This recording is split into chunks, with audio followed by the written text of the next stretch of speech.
good man, ushering in the Christmas season. November is over today officially, and by tomorrow will be 1st of December. You're listening to Classic FM 94.3 and the Classic Lounge, and it's time for NASS in Focus, which means that we get to talk about legislative activities, and we talk about what is going on in National Assembly. So whether it is with senators or with House of Representatives members, then we get to talk about what is going on in the third arm of government. And today is no different. I have in the studios distinguished Senator Yusuf Abubakar Yusuf, representing Taraba Central Senatorial District. Welcome to the show, sir. Thank you very much. All right, great to have you here. Yeah. I want to say congratulations first for getting your tickets. Thank you very much.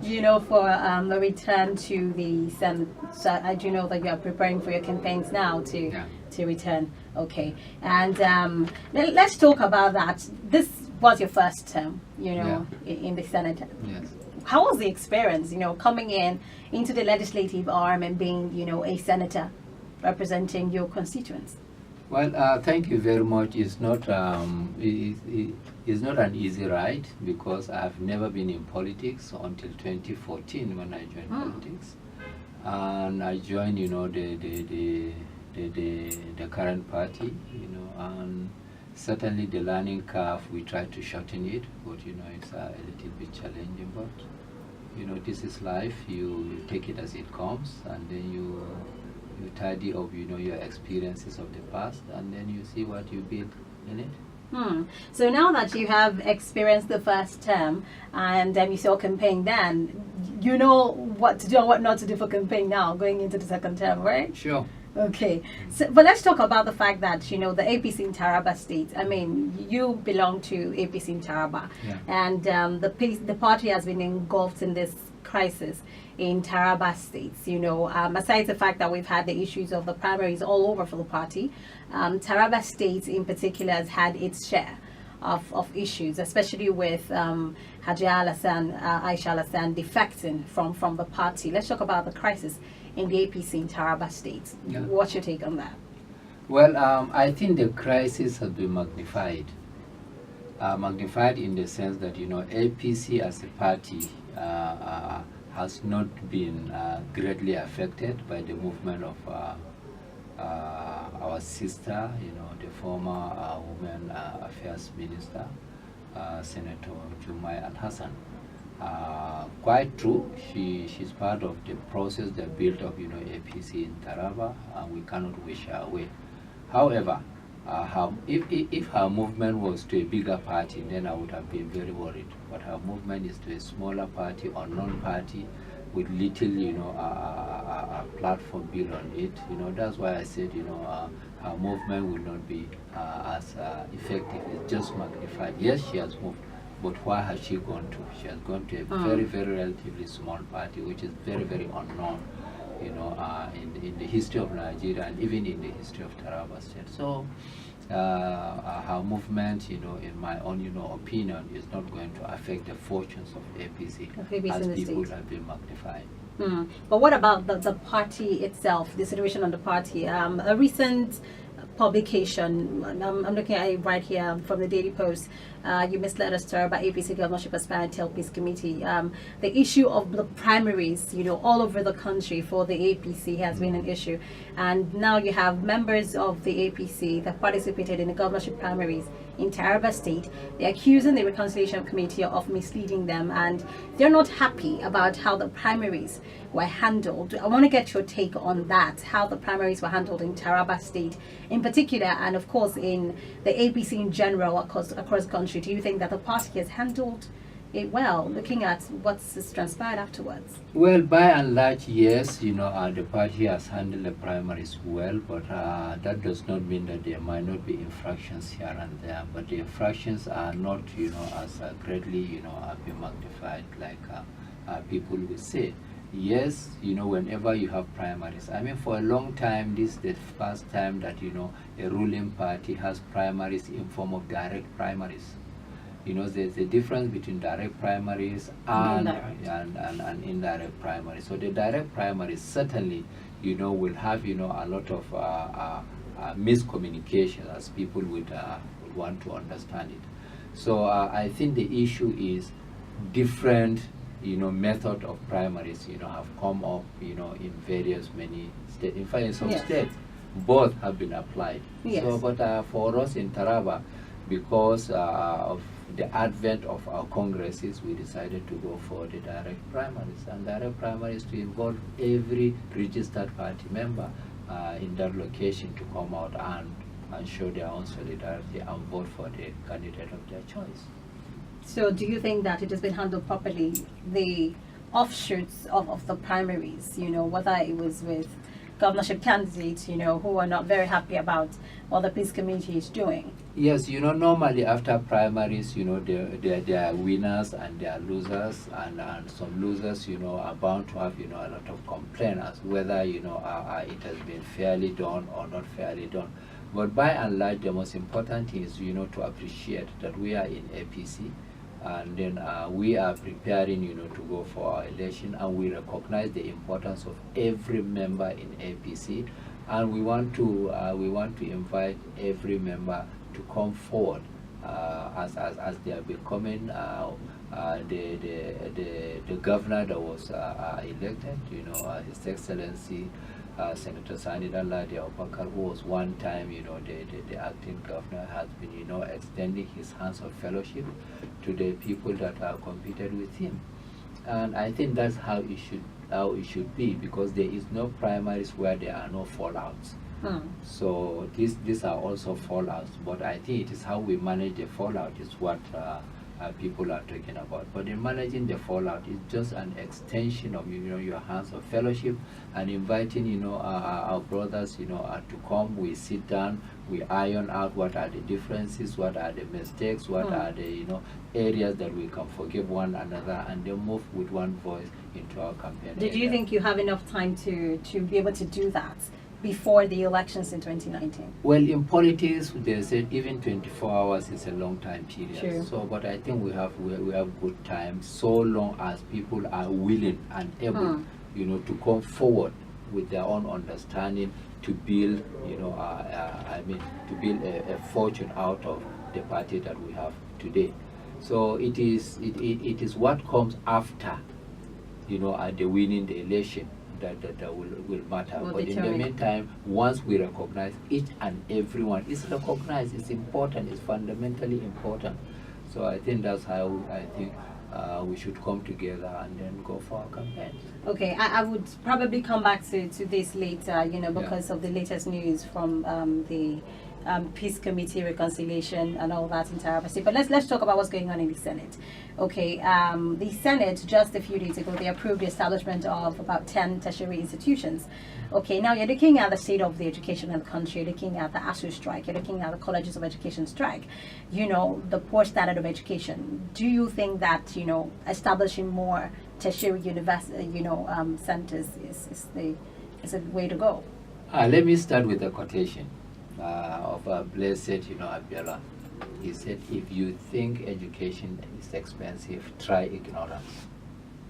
So we do not even have enough educational institutions in this country. We are undereducated in this country. So we need more and more educational institutions. So we need to see how we can, package them, how we can promote them, how we can manage them.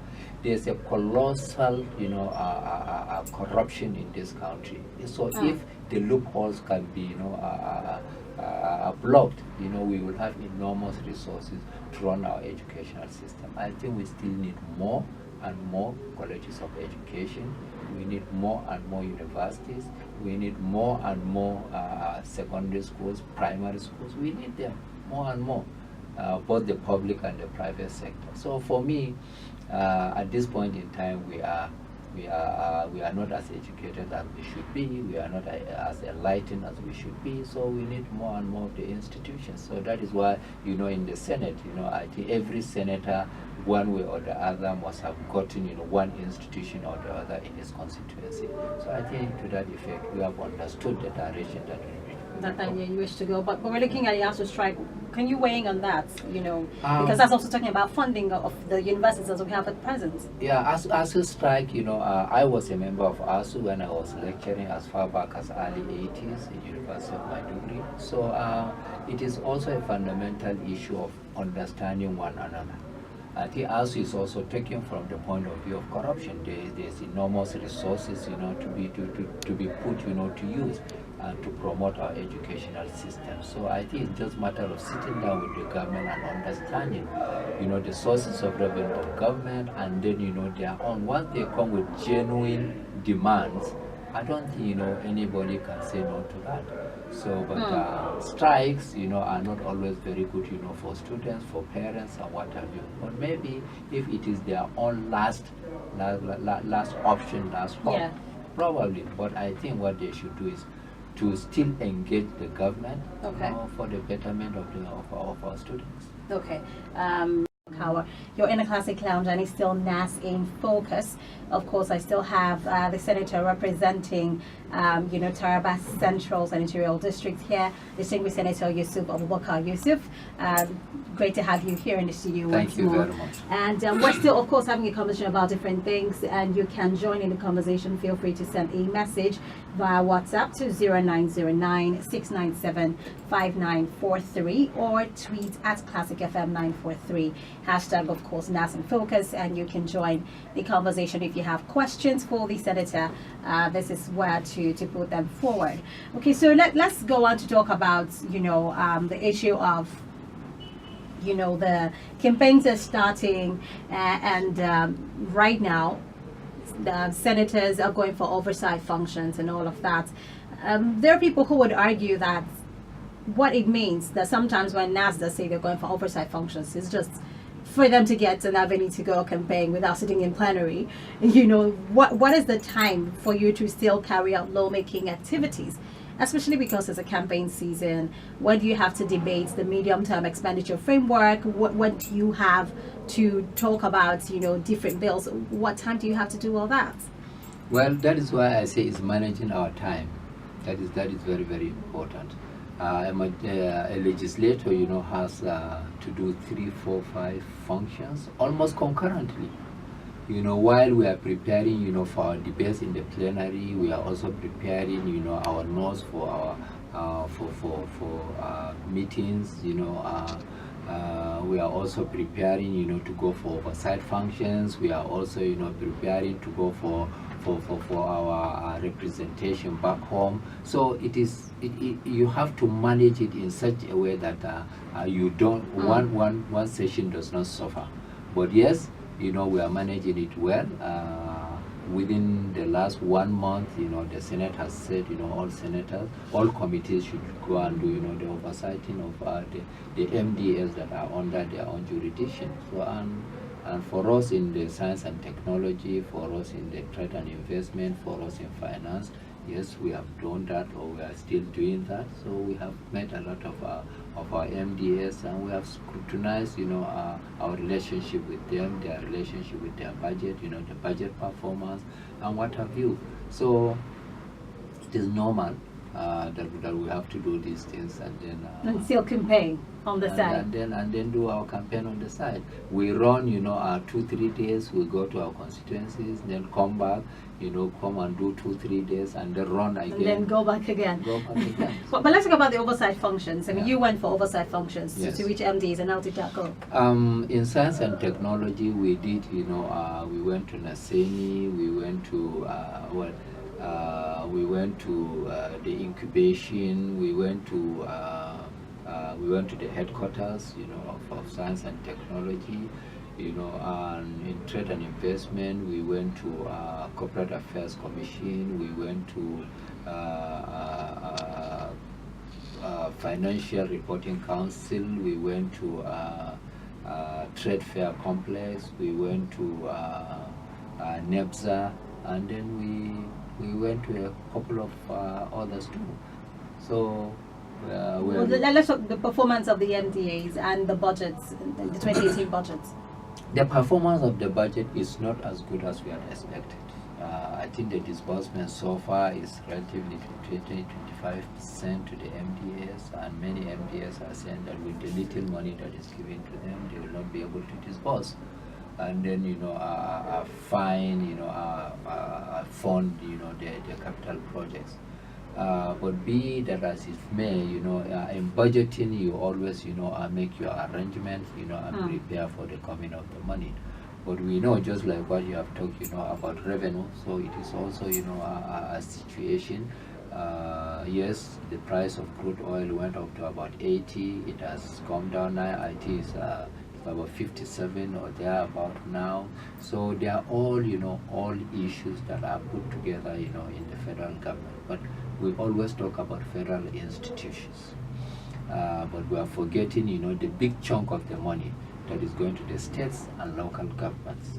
So that is also because about 50% of our national budget, when I say national, including all the three tiers, 50% goes to state and local government, and federal government is only handling the other 50%. So, and the grassroots is very, very important, because if the grassroots is very, very well funded and the money reaches the grassroots, you will not have all the problems that we are talking about. That the federal government always has to deal with, Exactly. which is of course why some people push for the idea of restructuring.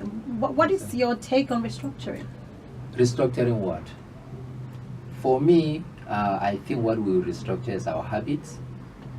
That is what is fundamental. We restructure our habits for the betterment of this country. So you do not believe in resource control, you do not believe in devolution of powers? I believe and state in, police and all of those? No, I don't believe in state police. Because, why? Because the states are not even managing what they have now. Where will they have money to manage more security institutions? But there's the argument that if there was state police, then we'll be able to manage. Right now, security in the country is very precarious. You're looking at increased Boko Haram attacks, you're looking at former Cyrus crisis, you're looking at kidnappings in different states.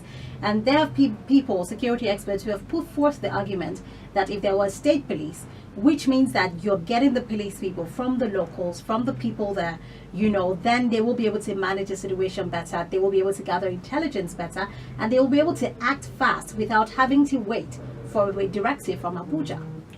Fund this police force that we have today, increase the employment of police that we have today, increase their capacity, give them equipment, they will do much, much better than when you have state police.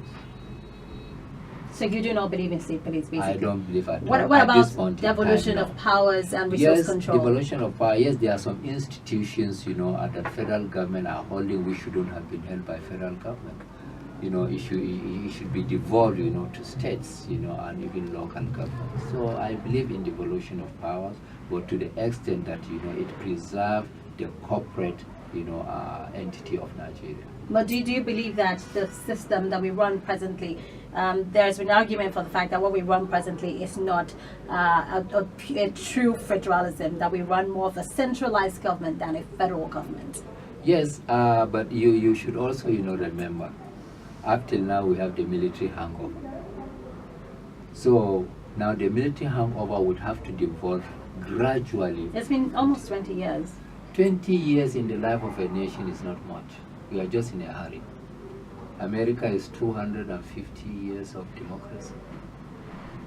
And they are still, having these issues, sometimes around them. So, and we are in an emerging nation. We are battling with even how to generate our own revenue. We are also battling in how to even control, our resources. Up till now we are relying, entirely on international oil companies who are coming to invest. Our local investors are still trying to, build capital, build financial capital. Up till now, so many institutions, so many international institutions don't even believe in our banks. The money that we generate in this country, go to banks that are entirely owned by foreigners. So what we'll have, we have to first of all believe in ourselves. That is the kind of restructuring that we should do.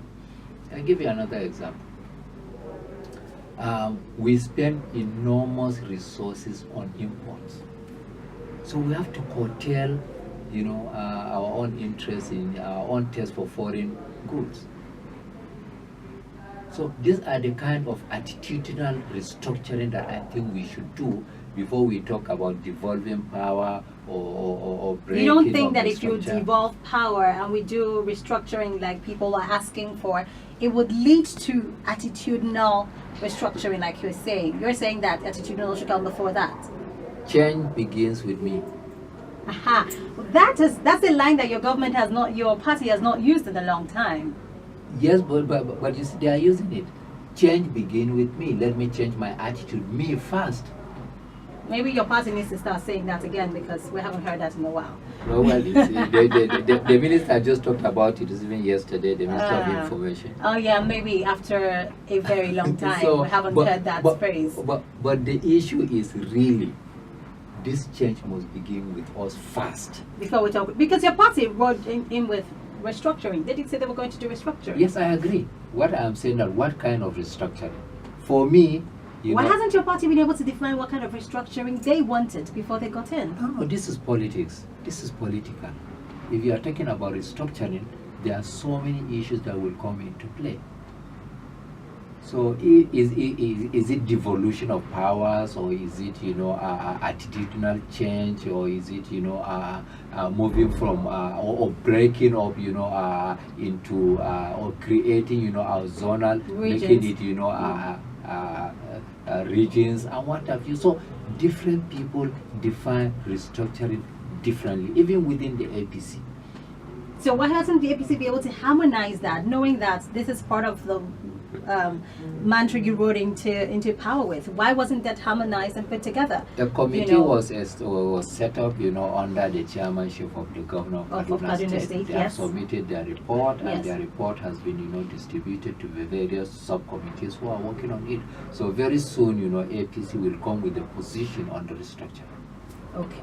Let's talk about the issue of security in Nigeria, basically, because I mean that's part of the reason why there are people agitating for state policing.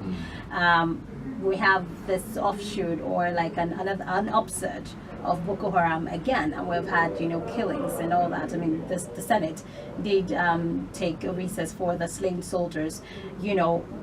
What do you think is the missing link?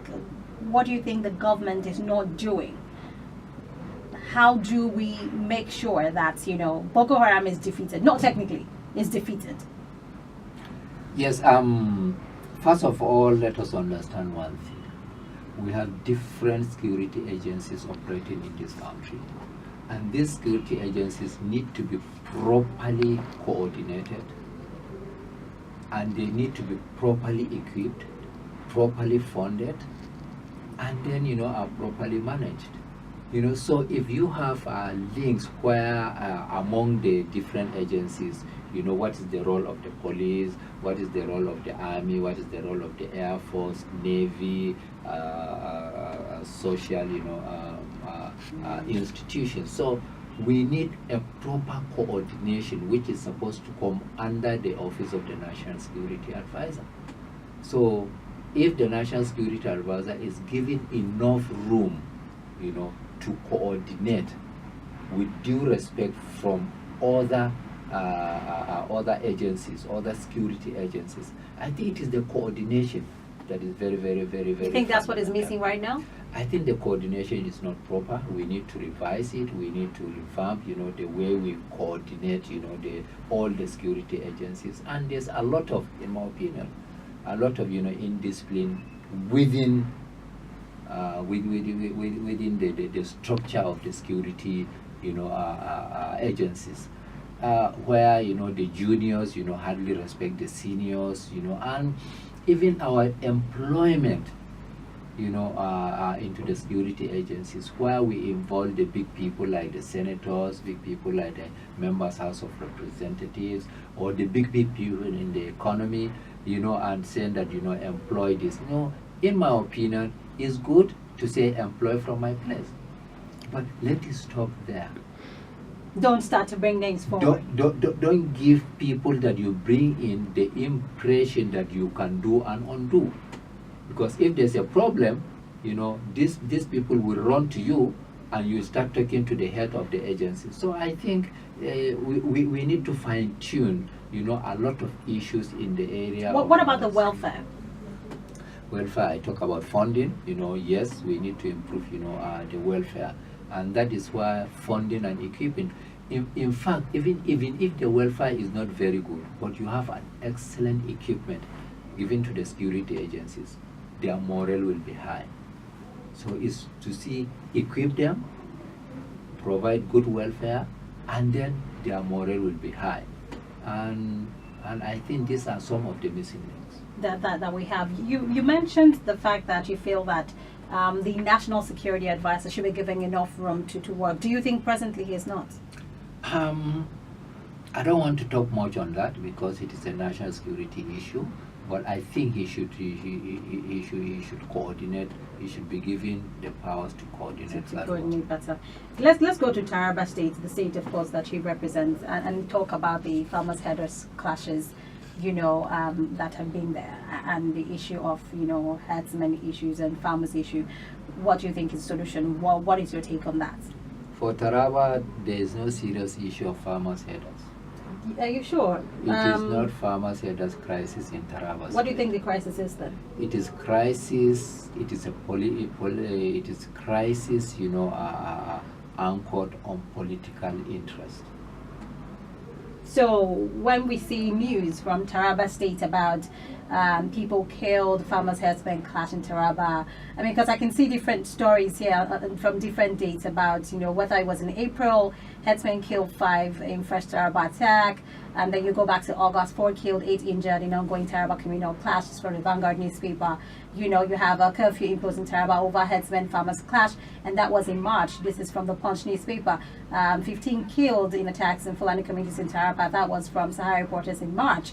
Are you saying that all of these are not farmers' headers clashes and they were gotten wrong by this witness? What I'm saying, they are very, very minimal. There have been people died. They have been how minimal is that? The crisis of June 17 to 24th in 2017. It wasn't farmer on the Mambila Plateau. It wasn't farmer. Herders crisis. What was the crisis? No, it was a crisis, perpetrated by some few elements in the government of Taraba State. Pure and simple. It's political. Which governments? When you say government in Taraba State, Taraba State government. Is there any other government other than Taraba State government? So you were saying that it was all political and people ended up as collateral of damage? It was all political. It was all political. So most of these issues that we see about farmers' headers and all that, most of them are political. They're not really farmers' headers crisis. I think, okay, let me give it a ratio. It's about 80% political and maybe 20%, what do you call it, communal, and then probably a few percentage, as a farmer header. I'm not saying that there are no farmer headers. Don't misunderstand me. What I'm saying, it is very, very minimal. But the source of the conflict really, is the inability of the elements in government, to accept the reality on the ground, and work for the betterment of Taraba State with other people involved. So how do you solve that? How do you make sure that people don't end up dying and end up as collateral damage? One, we need a lot of interaction, between the government and the stakeholders in the Taraba project. And we need to believe in one another. For instance, it is not everything that is APC versus PDP. No. APC and PDP are supposed to be complementary to one another in the development of Taraba project.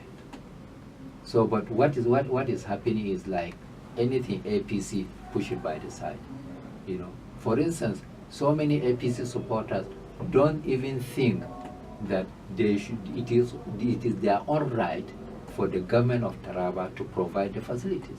And even the Taraba State government, in certain instances, they say, okay, you voted for APC, so be it. So, but that is not the attitude. That is the kind of restructuring of our attitude in terms of governance that I'm talking about. By the grace of God, His Excellency Governor, that is the governor of Taraba State. He's the governor of each and every person in Taraba. He's not just governor of PDP or governor of APC. He should govern as if he is governing, the whole people of Taraba State. So I think for me, it has been ballooned. The issue is political in nature, and we have to see how we can tackle the political issues in Taraba. You know why the issue, when you say it's been ballooned, why I keep going back to that is because there are people who died as a result of this. Yes. So, is it really right to say it has been ballooned? No, balloon in the sense that it is not communal. It is not. Or you're saying that the cause The has cause, been ballooned, not the exactly. issue itself. Not the issue, is the cause that is Okay. that is misplaced or misrepresented to the Nigerian public. Okay. Thank you for clarifying that. We're going to wrap up really soon, but I want to touch on a couple more questions and then we'll wrap this up. Okay. What's your thought on the president not yet signing the electoral bill? That's been presented. Yes. And the PIGB as well. Let's talk about both. Well, you see, these bills are fundamental bills. They are very, very important bills for the running of the governance of this country. Let me start with the electoral. Election is around the corner, Yes. and there are some infractions, that was perpetrated in the 2015 election. Elections. So we try to correct them so that we can have the signing of the electoral bill, is apt. But the president hasn't signed it yet. Same thing with the PIGB. Yes, the PIG bill, yes, it has been presented to them. But you see, if you have a bill that you have sent to Mr. President, he also, has a right to vet the bills in relation to whether they are constitutional, whether they have infractions with the constitution or they have infractions. So we have done our own part. We have sent it to him. He has returned some of them to us. So we are now reviewing the whole structure. But like I said, coordination in everything that we do is very, very important. It's very, very important. Two more questions, Senator, and then we'll be out of here. I'm going back to Taraba State. What is happening, in the crisis of the APC in Taraba State? And you had the National Peace and Reconciliation Committee meeting in Yoda just to reconcile aggrieved parties of the party. So some of them, of course, are complaining that, this, even the reconciliation procedures were not being followed properly. And I'm going to quote a certain member of the party, Hajia Zainab A. Ibrahim, who is a House of Representative contestant in the state's national primary. And she said that there was no National Assembly primaries in Taraba State, and that after 2 days of the scheduled primary, results were announced, and that there must be reforms away from such unimaginable occurrence. And then a statement she made, she said, if such things continue to happen, there will be no APC after Buhari. I want you to respond to both of them. There will be no APC after Buhari. And of course, her saying that there was no National Assembly primaries in Taraba State. I mean, you emerged. So if there was no National Assembly primaries, how did that happen? Well, Let's talk about that. National Assembly involved, Senate And House of Representatives. Yes. And in my own case, there was election.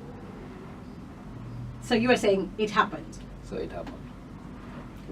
Then secondly, yes, we have to fine-tune the way we do our direct primaries, because that is where the major issue is. When you do direct primaries, you have to make a lot of preparations. I think the fallout into this is lack of proper arrangement, preparations to do direct primaries. People are used to college or indirect primaries, which is easier. You Delegates. You know your delegates. But in the direct primaries, you hardly know your delegates, other than members registered. And the register we use are the register of members of 2014. So, and then we have from 2014 up till today, so many people have come into APC, and they are not by law permitted, to vote. So there are minimal number of people that were. So a lot more people could not participate. So I think these are the issues that people are talking about. If everybody was, has participated, then everybody would have seen this thing everywhere. Her second statement that if this continues, there will be no APC after Buhari. Yes, certainly. If lack of preparations or the way the APC has emerged. But let me tell you. Let me go back a little bit. If it were the former chairman of the party, Chief Oyogun, that has conducted these primaries, it would have been disastrous. Why do you think so?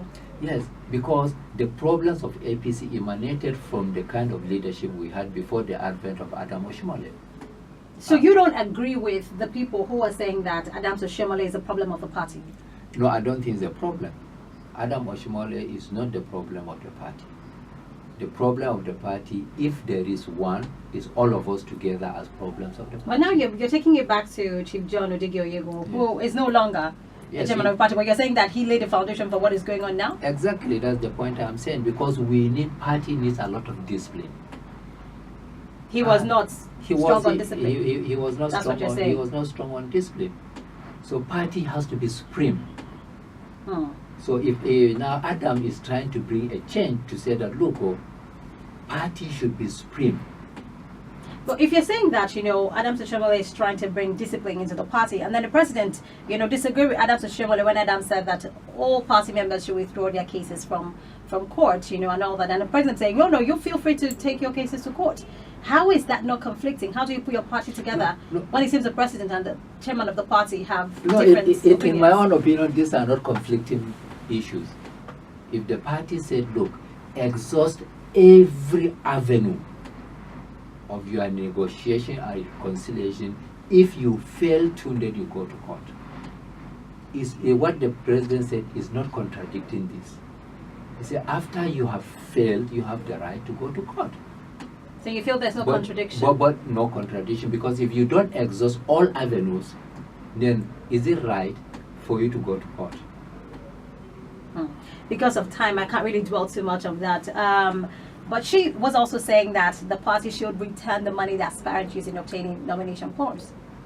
Yes, I agree. Where the party is found, to be liable in one way or the other in terms of not informing the people, in terms of not recognizing their own rights and what have you. So for me, the reconciliation, is up in saying that, okay, in certain cases, I may refund the monies paid by the people for their forms.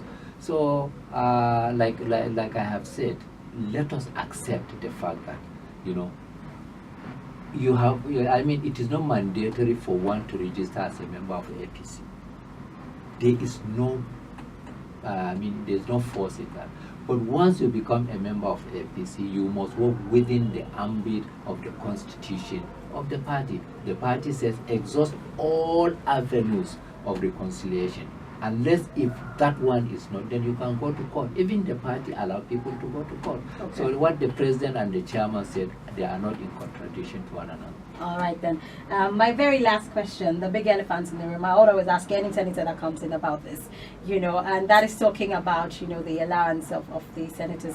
On Twitter today, you had Sarah come out to say that it's now over a year that Professor Sergei revealed that each Nigerian senator collects, 3 billion yearly. The leadership of the Senate has remained silent on the matter, failing to tell Nigerians what senators earn, which is the oath of office of lawmakers. Of course, Sarah also had, after this, written to the National Assembly to get a breakdown of what is gotten. Remember, Senator Show suddenly talked about every senator getting about 13.5 million as running costs. Let's talk about that. That idea that, you have legal minds like Femi Falana and Professor Sergei and a lot of other people saying that Nigerian Senate, senators earn like the highest in the world. I want you to respond, to that. Thank you very much. Now, what is special in paying senator money on the basis of advances for them to retire? They are saying that senators are the most highly paid in this country. Not just this country, the world. No, in the world. So the point I'm saying is simple. If the senator is isolated as the most highly paid, we are forgetting what is the remuneration to the CBN governor. What is the remuneration to the GMD of NNPC? What is the remuneration, to ministers? Is there any senator that is getting, a free newspaper? Is there any senator that is getting, free fuel? But don't you get allowances for all of this? This is what I'm saying. So the allowances are to run the office of the Senate. We are even underpaid. I can tell you this. You're underpaid? I am telling you this. Please break that down for me. Yes, I will break you down. We need a lot of consultants to work for us. We are our consultants to the things. I have a motion which is running. I am the senator working as a consultant, working as the secretariat, of that motion. If we are going to engage consultants and pay to them, how much are we going to pay consultants? So maybe it's misunderstanding or isolating Senate because the way the relationship between the Senate leadership and the executive has been. But for me, if we are going to allow the senators to work as they should, like the American senators. You think 13.5 million running costs is still not going to be enough for you to do that? I don't think it's even far away, but I'm not confirming that. Like I said, we have... You cannot confirm that you get 13.5 million as running costs? That because the what do you call them? What call this institution now? Revenue Mobilization Fiscal Commission, has the responsibility to tell you how much they have approved to be paid to each senator. They have the responsibility. I don't know why. Well, you're saying as of now, whatever it is you're even collecting, the sites or allowances or your salary or your running cost, is not even enough to do what you need to do as a senator. This is what I'm not only the senator, I'm even talking about members of the National Assembly. We do enormous work in terms of consultancies, in terms of, data management, in terms of office management, in terms of managing, our constituencies. A lot of people... How come it is so hard to justify that to Nigerians, though? Because as far as Nigerians are concerned, you're getting paid this